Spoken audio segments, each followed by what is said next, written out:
നമസ്തേ. നമ്മൾ ഈ വീഡിയോയിൽ പറയാൻ ഉദ്ദേശിക്കുന്ന കാര്യം വിഘ്നേശ്വര പൂജയെക്കുറിച്ചാണ്. വിഘ്നേശ്വര പൂജ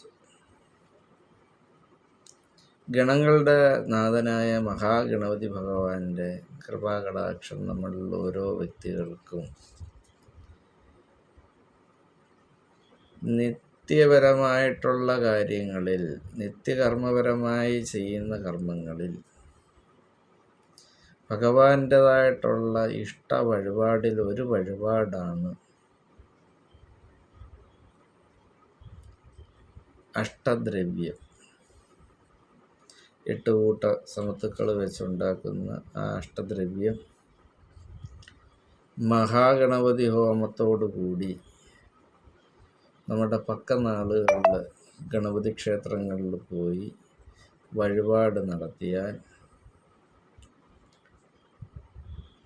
100ൽ ഒരു 60% തടസ്സഗതികൾക്ക് ഒരു മാറ്റം ഉണ്ടാവാൻ സാധ്യതയുണ്ട്.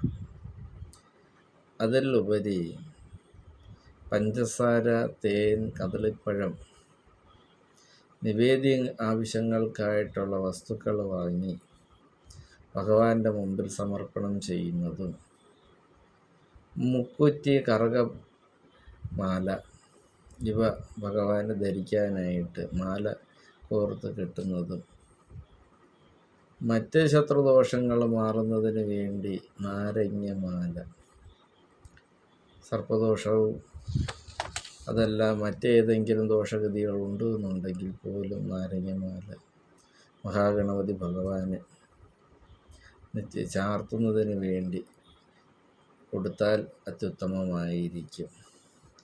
ഉപരി ഉണ്ണിയപ്പ വഴിപാട്, ഇതെല്ലാം നമ്മുടെ പക്കനാൾ വരുന്ന അന്നത്തെ ദിവസം, അതിൻ്റെ തലേ ദിവസം വ്രതം നിന്ന് ആ നക്ഷത്ര ദിവസം തന്നെ ഇത്രയും വഴിപാടുകൾ നമ്മൾ സമയബന്ധിതമായി ഉഷപൂജയ്ക്കും ഉച്ചപൂജയ്ക്കും വൈകിട്ട് ദീപാരാധനയും കണ്ടു തൊഴുത് പിറ്റേ ദിവസം ഉച്ചവരെയും ആ വ്രതശുദ്ധിയോടുകൂടി തന്നെ പോകണം. എങ്കിൽ മാത്രമേ ആ ഒരു ദിവസത്തെ ഈ പൂജാവിധികളെല്ലാം പൂർത്തീകരിക്കത്തുള്ളൂ. വ്രതത്തോടുകൂടി മാത്രം. മഹാഗണപതി ഭഗവാന്റെ പ്രത്യക്ഷത്തിലുള്ള അനുഗ്രഹം നമ്മൾക്കുണ്ടാവുകയും നമ്മൾക്ക് തന്നെ സ്വയം നമ്മളുടെ പ്രസ്ഥാനം, അതല്ല നമ്മളുടെ വിദ്യാഭ്യാസ തടസ്സപരമായി കിടക്കുന്ന കാര്യത്തിനോ അതിലുപരി നമ്മൾക്ക് മറ്റ് കാര്യങ്ങളിലേക്ക് പോകാനായിട്ടുള്ള തടസ്സങ്ങളോ ഏതുമാവട്ടെ, എല്ലാത്തിൻ്റെ ഒരു ഒറ്റമൂലി വഴിപാടെന്ന നിലയിൽ നമ്മൾ വിശ്വാസപൂർവം ഗണപതി ക്ഷേത്രങ്ങളിൽ പോയി ഏത്തമിട്ട് പ്രാർത്ഥിച്ച് വലം വെച്ച് നാളികേരം ഉടച്ച് ഇത്രയും വഴിപാടുകൾ ചെയ്ത് നോക്ക്.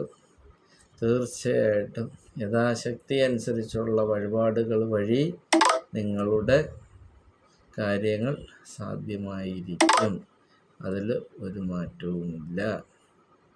തീർച്ചയായിട്ടും മഹാഗണപതി ഭഗവാന്റെ കടാക്ഷം നിങ്ങൾ ഓരോരുത്തർക്കും ഉണ്ടാകട്ടെ.